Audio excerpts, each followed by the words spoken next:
PM Kisan Samman నిధి కింద గతేడాది నవంబర్లో 15వ విడత డబ్బులు రైతుల ఖాతాలో జమయ్యాయి. ఇక 16వ విడత డబ్బులు ఫిబ్రవరి చివరి వారంలో పడనున్నాయి.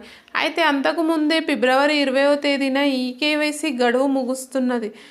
నరేంద్ర మోడీ ప్రభుత్వం రైతులకు పెట్టుబడిగా ఎకరాకి ఏడాదికి 6,000 చొప్పున అందిస్తున్న సంగతి తెలిసిందే.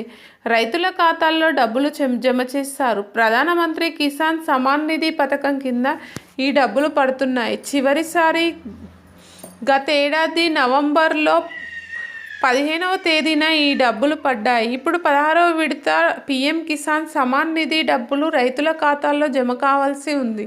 తెలంగాణలో బీఆర్ఎస్ ప్రభుత్వం రైతు బంధు పథకాన్ని ప్రవేశపెట్టి రైతులకు పెట్టుబడి కోసం ఎకరాకు 5,000 చొప్పున ఏడాదికి 2 సార్లు అందించిన సంగతి తెలిసింది.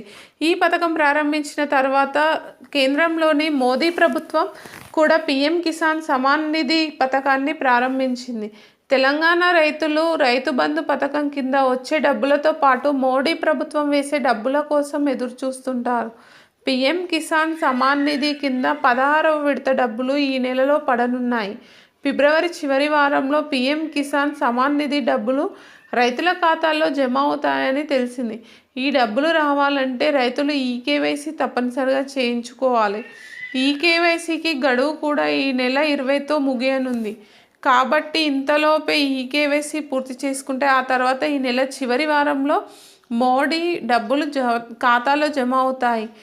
ఈ స్కీమ్ కింద డబ్బులు పొందాలంటే ముందుగా ఆన్లైన్లో దరఖాస్తు చేసుకోవాల్సి ఉంటుంది.